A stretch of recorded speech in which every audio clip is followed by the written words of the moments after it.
You are surrounded by people, yet you feel weak. You have friends, allies, conversations, yet you are easily shaken. You seek validation, agreement, reassurance, and because of that, you are predictable. Silence is not empty. Silence is honest. When you are alone, truly alone, something violent happens to illusion. It collapses. There is no one to perform for, no one to impress, no one to distract you from the uncomfortable truth of who you are and where you stand. This is why loneliness is feared, not because it hurts, but because it reveals. I speak to you as one who understands power, not comfort.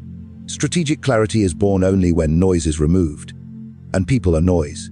Opinions are noise. Expectations are noise. Applause is noise. When they disappear, your mind stops reacting and starts seeing. Most people never think. They only respond. They move according to social pressure, emotional dependency, and the hunger to be accepted. Their decisions are not decisions. They are compromises. Loneliness breaks this pattern. It forces you into stillness, and stillness sharpens perception. When you are alone, you begin to notice patterns others miss. You recognize why relationships failed, why alliances dissolved, why promises were broken. Not from emotion, but from distance. Distance turns chaos into structure. It allows you to study life as a strategist studies a battlefield. In the presence of others, your mind is occupied with survival, fitting in, being liked, avoiding rejection. Alone, survival shifts inward. You stop asking, "How do they see me?" and begin asking, "What is actually happening?" That shift is the birth of clarity. Powerful minds are not formed in crowds. Crowds reward conformity, not insight. Crowds punish deviation. But solitude welcomes uncomfortable questions. It invites you to interrogate your beliefs, your fears, your weaknesses. And what you understand, you can control. Loneliness teaches you restraint. When no one is watching, impulsive behavior loses its reward. You learn to sit with urges instead of acting on them. This creates discipline. Discipline creates foresight. Foresight creates dominance. Understand this: confusion thrives in noise. Manipulation thrives in urgency. When you are alone, urgency fades. You no longer rush to respond, to prove, to explain. You begin to calculate. You begin to wait. And waiting is a weapon. Those who fear loneliness cling to bad alliances, tolerate disrespect, and accept false narratives about themselves. They trade truth for belonging. The lonely individual does the opposite. He trades belonging for truth. Strategic clarity also means seeing people as they are, not as you wish them to be. Alone, you replay conversations without emotion clouding judgment. You see intentions beneath words. You recognize patterns of behavior instead of isolated incidents. This is why the lonely are rarely betrayed twice by the same type of person. Solitude trains your mind to separate feeling from fact. Emotional dependence makes perception fragile. Independence strengthens it. When you stop needing constant reassurance, your mind becomes less reactive and more analytical. You stop personalizing outcomes and start understanding systems. Loneliness removes false urgency created by social comparison. You stop measuring your life against others and start measuring your actions against outcomes. This recalibration is dangerous because it makes you self-directed. Strategic clarity is not optimism. It is accuracy. It is knowing when to advance and when to withdraw, when to speak and when to remain silent, when to trust and when to observe. And observation requires distance. History favors those who could endure solitude long enough to understand the game. While others sought comfort, they sought comprehension. While others filled silence with distraction, they filled it with thought. If you feel lonely, do not anesthetize it with noise. Sit in it, study it, let it sharpen you. Because once clarity is achieved, confusion can never rule you again. And a mind that sees clearly becomes a threat to every system built on illusion and emotional dependence, and blind obedience to the crowd and fear of standing alone. Authority does not arrive from permission. It emerges when approval becomes unnecessary. Isolation is the furnace where inner authority is forged. When no one is there to affirm you, to guide you, to correct you, you are forced to become your own judge. This is unbearable for the weak and transformative for the disciplined. Most people outsource their authority to parents, partners, crowds, or institutions. Isolation takes that luxury away. When you are isolated, there is no audience to validate your decisions. Every choice you make stands naked before consequence. This is how accountability is born. Not the performative kind, but the kind that hardens your spine and sharpens your will. You stop blaming circumstances and start mastering them. Inner authority begins when you stop asking for permission to exist as you are. Approval addiction is subtle. It hides behind politeness, cooperation, and humility. But beneath it lies fear. Fear of rejection, fear of isolation, fear of being judged unworthy. Isolation cures this fear by forcing confrontation with it. At first, the silence is hostile. Doubt grows louder. Insecurity speaks without interruption. But if you endure, something shifts. You realize the voices are not enemies, they are signals. And once understood, signals can be controlled. The isolated individual learns self-command. Without external structure, you must create internal order. You decide when to rise, when to work, when to rest, when to discipline desire. This self-governance is the root of authority. Those who cannot rule themselves will always kneel to others. In groups, authority is negotiated. Alone, it is earned. You test your limits without witnesses. You discover whether your values hold when no one is watching. This builds a quiet confidence that does not seek recognition, because it does not require it. Isolation strips away borrowed identities. Titles, labels, social roles, these dissolve when no one is there to reinforce them. What remains is the core. And from the core, true authority emerges. You stop performing versions of yourself and begin embodying one. A person with inner authority cannot be easily dominated.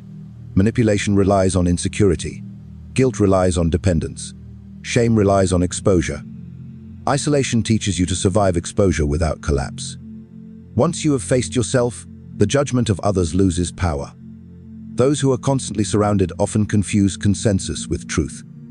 They mistake agreement for correctness. Isolation breaks this illusion. It teaches you to trust your reasoning, to refine it, and to defend it without anger. This calm certainty is intimidating because it cannot be shaken by noise. Inner authority also reshapes how you speak. Words become fewer, but heavier. You no longer explain yourself to be understood. You speak to be precise. This changes how others respond. People sense when someone is internally aligned. They listen differently. Isolation trains emotional self-reliance. When you stop needing comfort from others, you stop being controlled by their moods. Praise no longer inflates you.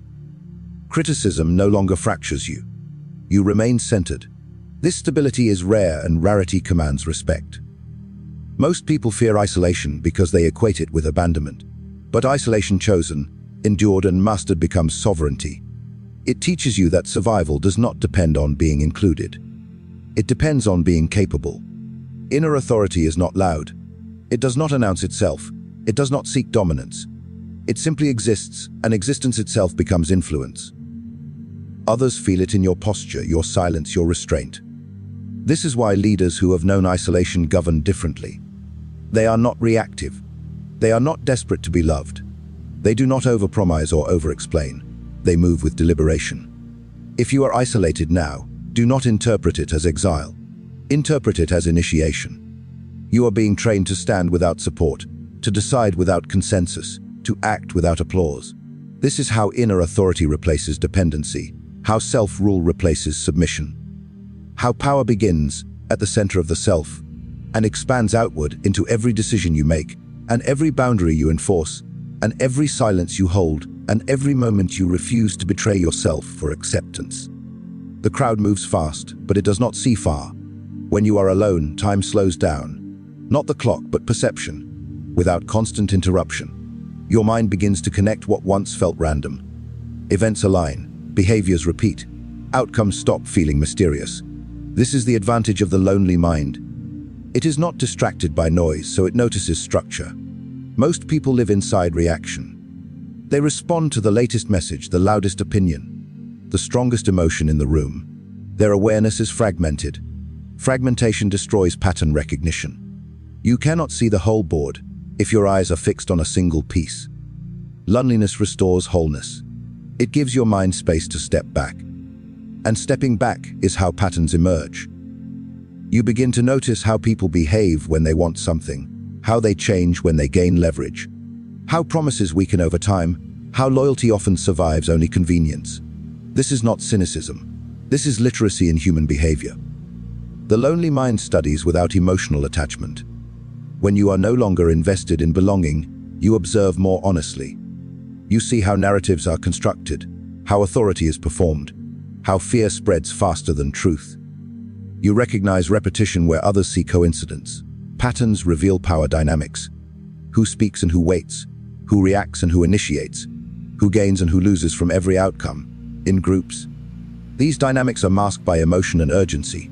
In solitude, they become visible. Isolation also sharpens memory. You replay events not to relieve pain, but to extract information.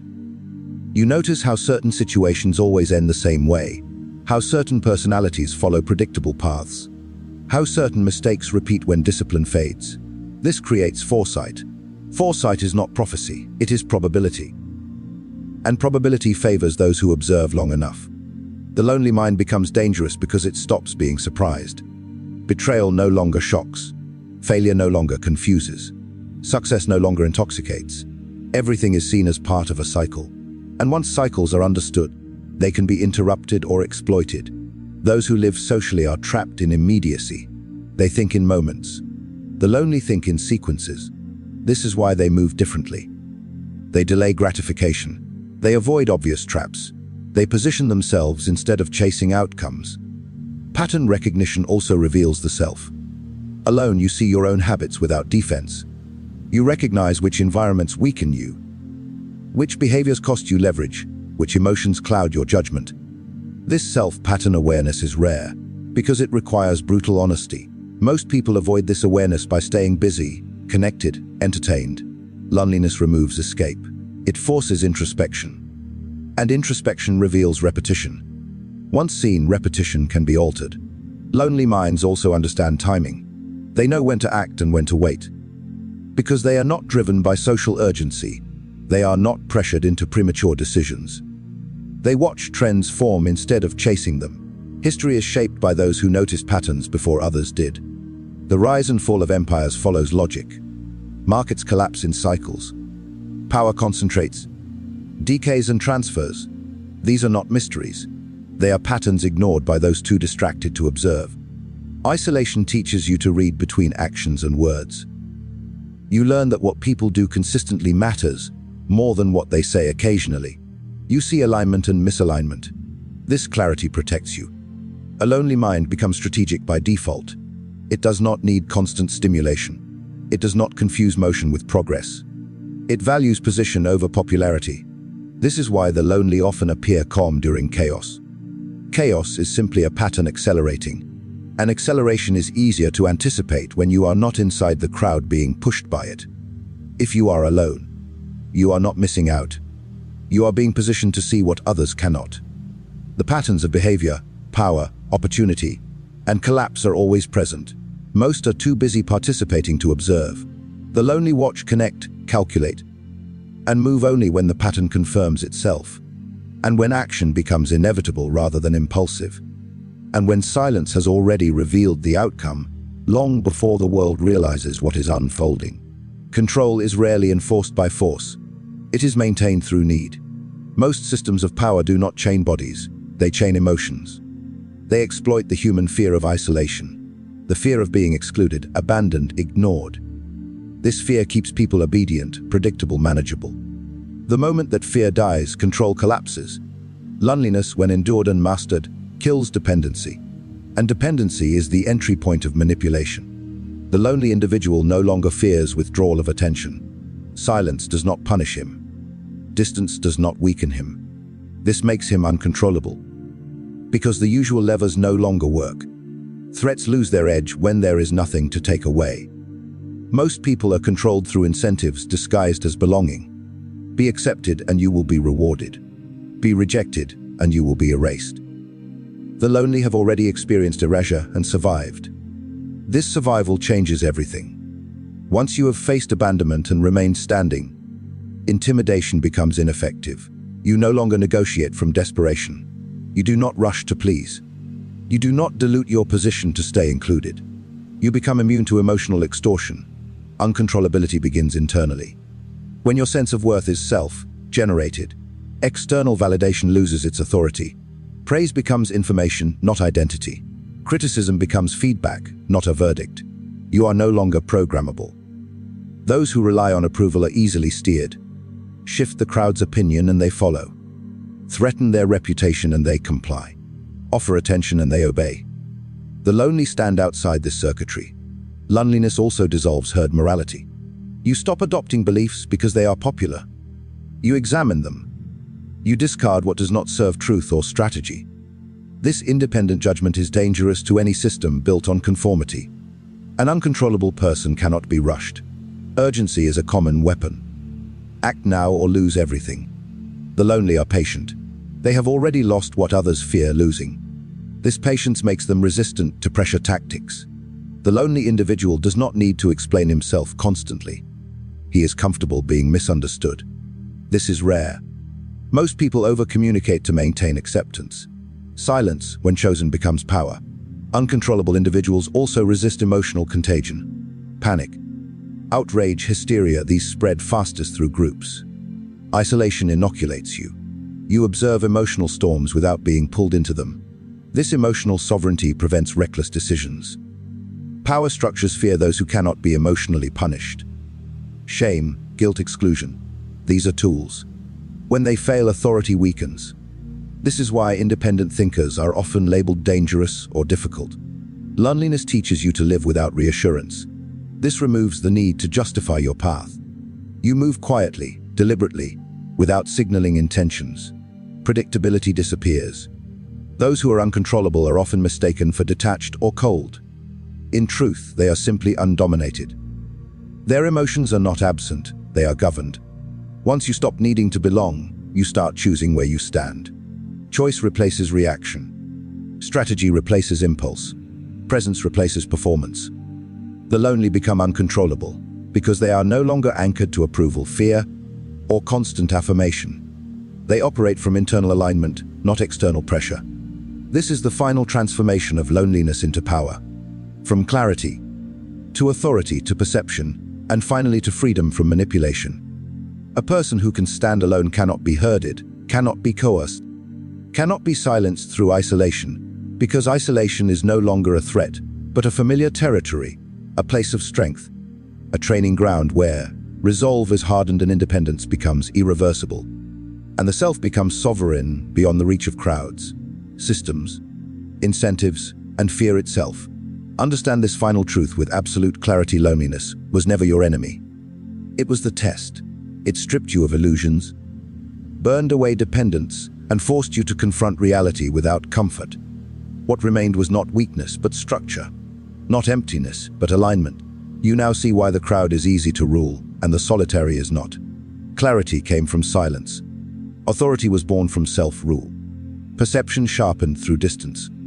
And uncontrollability emerged when fear of isolation died.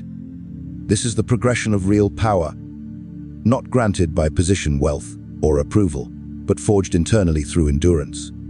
Those who master loneliness no longer chase validation, negotiate their worth, or beg for belonging. They move deliberately, speak sparingly, and choose their ground with precision. The world cannot threaten what no longer needs it. And this is why history remembers the solitary figures, not as victims of isolation, but as architects of consequence. Because when a person becomes whole alone, the world must adjust around them, not the other way around.